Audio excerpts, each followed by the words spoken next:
जय श्री राधे कृष्ण। आप सभी का हमारे YouTube चैनल पे बहुत बहुत स्वागत है। आइए जानते हैं वर्ष 2023 आषाढ़ पूर्णिमा कब है, गुरु पूर्णिमा कब है। तो जानेंगे व्रत के शुभ मुहूर्त के बारे में, महत्व के बारे में, किस दिन व्रत को धारण किया जाएगा और इस दिन क्या करना चाहिए, नहीं करना चाहिए, किन बातों का ध्यान रखना चाहिए। तो आइए जानते हैं इन सबों के बारे में। हिंदू धर्म में हर तिथि का, हर दिन का, हर पक्ष का अपना अपना विशेष महत्व माना गया है। इसी प्रकार से आषाढ़ पूर्णिमा तिथि का अपना विशेष महत्व माना गया है। इसे आषाढ़ पूर्णिमा और व्यास पूर्णिमा, गुरु पूर्णिमा के नाम से भी जाना जाता है। आप सभी भक्तों को गुरु पूर्णिमा, आषाढ़ पूर्णिमा की ढेर सारी शुभकामनाएं। आप सभी के जीवन में लक्ष्मी नारायण की कृपा से आप सभी को सभी प्रकार के सुख और समृद्धि की प्राप्ति हो। आषाढ़ मास की पूर्णिमा, जो कि व्यास पूर्णिमा कहलाती है, इस दिन गुरु की पूजा की जाती है। पूरे भारत में यह पर्व बड़ी श्रद्धा के साथ मनाया जाता है। वैसे तो व्यास नाम से कई विद्वान हुए, परंतु व्यास ऋषि जी, जो कि चारों वेदों के प्रथम व्याख्याता थे, आज के दिन उनकी पूजा की जाती है। हमें वेदों का ज्ञान देने वाले व्यास जी ही थे, अतः वे हमारे आदि गुरु हुए। उनकी स्मृति को बनाए रखने के लिए हमें अपने अपने गुरुओं को व्यास जी का अंश मानकर उनकी पूजा करनी चाहिए। प्राचीन काल में जब विद्यार्थी गुरु के आश्रम में निःशुल्क शिक्षा ग्रहण करते थे, तो उसी दिन श्रद्धा भाव से प्रेरित होकर अपने गुरु की पूजा किया करते थे और उन्हें यथाशक्ति दक्षिणा अर्पण किया करते थे। इस दिन केवल गुरु की ही नहीं, अपितु कुटुंब में अपने से जो भी बड़े हों, अर्थात माता, पिता, भाई, बहन आदि जो भी हो, उन्हें गुरु तुल्य समझना चाहिए। और इस दिन प्रातः काल स्नान आदि करके उत्तम और शुद्ध वस्त्र धारण करके अपने गुरु के पास जाना चाहिए और उन्हें ऊंचे स्थान पर सुसज्जित करके उन्हें आसन पर बैठा करके उन्हें पुष्पमाला पहनानी चाहिए। इसके बाद वस्त्र, फल, फूल व माला अर्पण कर उन्हें अपने यथाशक्ति दक्षिणा भेंट स्वरूप देनी चाहिए। इस प्रकार श्रद्धा पूर्वक गुरु का पूजन करने से गुरु का आशीर्वाद प्राप्त होता है। गुरु के आशीर्वाद से ही विद्यार्थी को विद्या आती है, उनके हृदय का अज्ञान अंधकार दूर होता है। गुरु का आशीर्वाद से ही प्राणी मात्र के लिए कल्याणकारी, ज्ञानवर्धक और मंगल करने वाला होता है। संसार की संपूर्ण विद्याएं गुरु की पूजा से ही प्राप्त होती है और गुरु के आशीर्वाद से ही दी हुई विद्या सिद्ध और सफल होती है। इस पर्व को श्रद्धा पूर्वक मनानी चाहिए और अपने गुरु का पूजन करना चाहिए। आषाढ़ पूर्णिमा तिथि के दिन, इस दिन विशेष प्रकार से गंगा नदी में स्नान करना चाहिए। जहाँ तक हो सके दान पुण्यों का कार्य करना चाहिए। व्रत को धारण करना चाहिए। भगवान विष्णु, माता लक्ष्मी का पूजन, भगवान शिव का पूजन, भगवान सत्यनारायण का पूजन करना चाहिए। और जो भी पूर्णिमा का व्रत धारण करते हैं, उन्हें इस दिन व्रत को दिन भर धारण करके शाम को चंद्रोदय होने पर चंद्र देवता की पूजा करनी चाहिए। उन्हें कच्चे दूध का या जल का अर्घ्य दे करके उसके बाद फिर पूर्णिमा का व्रत पूर्ण माना जाता है। तो आइए जानते हैं आषाढ़ पूर्णिमा, गुरु पूर्णिमा तिथि के शुभ मुहूर्त के बारे में। पूर्णिमा तिथि प्रारंभ समय 2 जुलाई 2023 दिन रविवार रात्रि 8:22 और पूर्णिमा तिथि की समाप्ति होगी 3 जुलाई 2023 दिन सोमवार शाम 5:10। तो जो भी गुरु पूर्णिमा का व्रत केवल करने वाले हैं, गुरु पूजन करने वाले हैं, स्नान दान करने वाले हैं, वो 3 जुलाई 2023 दिन सोमवार को गुरु पूर्णिमा है, इस दिन सभी अपने गुरु का पूजन करेंगे।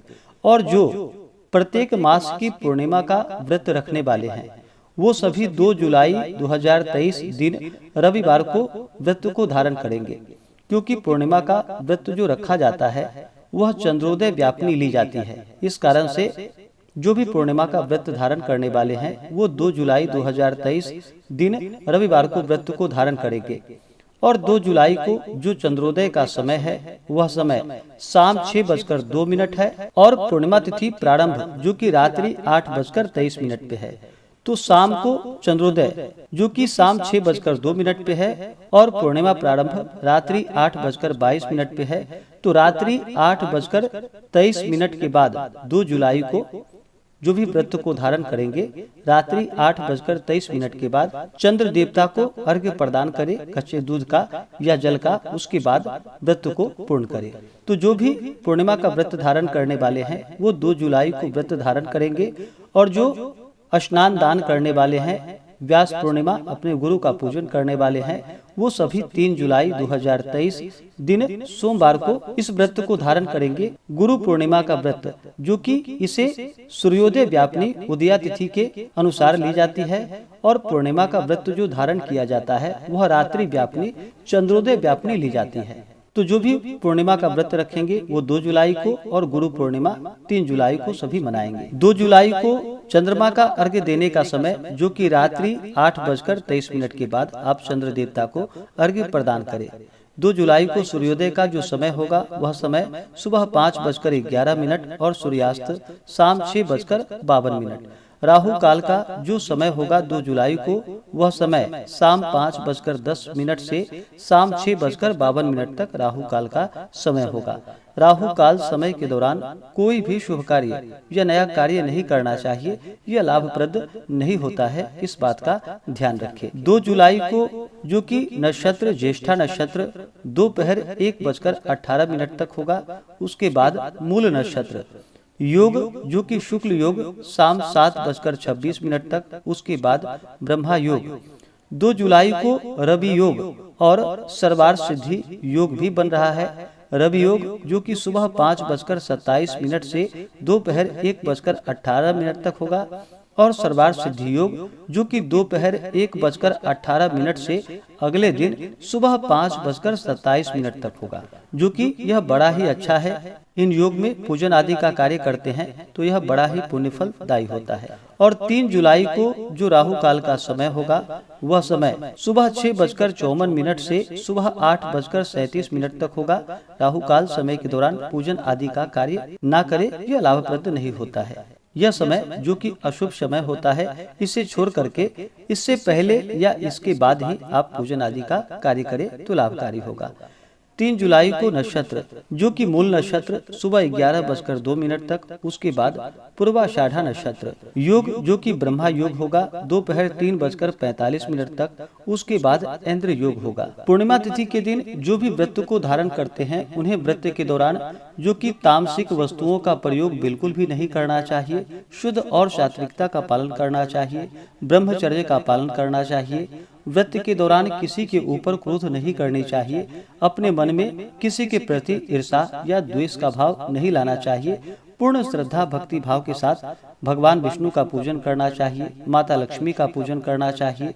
पूर्णिमा तिथि के दिन माता लक्ष्मी को जो कि प्रसन्न करने के लिए उन्हें खीर का भोग लगाना चाहिए। इससे माता लक्ष्मी अति प्रसन्न होती हैं। पूर्णिमा तिथि के दिन जो कि विशेष प्रकार से शाम के समय में भगवान सत्यनारायण का पूजन करना चाहिए। भगवान सत्यनारायण का पूजन जो भी करने वाले हैं, आप 2 जुलाई को भी शाम के समय में भगवान सत्यनारायण का पूजन कर सकते हैं, और 3 जुलाई को भी भगवान सत्यनारायण का पूजन कर सकते हैं। इसमें कोई दिक्कत नहीं है। केवल जो पूर्णिमा का व्रत धारण करने वाले हैं वो 2 जुलाई को व्रत को धारण करेंगे। पूर्णिमा तिथि के दिन जहां तक हो सके इस दिन गंगा नदी में स्नान करना चाहिए। गंगा नदी में स्नान करने का बड़ा ही विशेष महत्व माना गया है। अगर गंगा नदी में स्नान नहीं कर पाते हैं तो इस दिन अपने घर के नहाने के पानी में थोड़ा सा गंगा जल मिला करके माता गंगा का और वरुण देवता का स्मरण करके स्नान आदि का कार्य करना चाहिए। उसके बाद शुद्ध वस्त्र धारण करके भगवान सूर्य देव को अर्घ्य प्रदान करना चाहिए। और जो भी व्रत को धारण करने वाले हैं उन्हें व्रत का संकल्प लेना चाहिए। और पूर्णिमा का व्रत जो कि दिन भर उपवास रहते हुए धारण करना चाहिए, और शाम को चंद्रोदय होने पर जो कि चंद्र देवता को कच्चे दूध का या जल का अर्घ्य प्रदान करना चाहिए। चंद्रमा को अर्घ्य देते समय आप ओम सोम सोमाय नमः इन मंत्रों का उच्चारण करते हुए चंद्र देवता को अर्घ्य प्रदान करें, या दधि शंख तुषाराभम क्षीरोदारण वसंभवम नमामि शशिनम सोमम शंभुर मुकुट भूषणम इन मंत्रों के द्वारा भी उच्चारण करते हुए चंद्र देवता को अर्घ्य प्रदान करें। और अक्षत पुष्प धूप दीप आदि से उनकी पूजा करें। पूर्णिमा तिथि के दिन चंद्रमा अपने पूर्ण रूप में होते हैं और चंद्रमा मन के कारक माने जाते हैं, जिससे व्यक्ति को शांति की प्राप्ति होती है। तो इस दिन चंद्र देवता का अवश्य ही पूजन करें, उन्हें अर्घ्य प्रदान करें। जहाँ तक हो सके इस दिन अपने श्रद्धा भक्ति भाव के साथ और सामर्थ्य के अनुसार अवश्य ही कुछ न कुछ दान पुण्यों का कार्य करना चाहिए। इससे पुण्य फलों की प्राप्ति होती है। तो आशा करता हूँ कि यह जानकारी आपको अच्छा लगा हो। ऐसे ही ज्ञानवर्धक जानकारियाँ प्राप्त करने के लिए हमारे इस चैनल पे अगर आप नए हैं तो चैनल को लाल बटन दबा करके सब्सक्राइब करें, साथ में बेल आइकन घंटी को दबाएं ताकि मेरे वीडियो का नोटिफिकेशन आपको समय से मिलता रहे। वीडियो को लाइक करें, शेयर करें। सुखी रहें और स्वस्थ रहें। जय श्री राधे कृष्ण। धन्यवाद।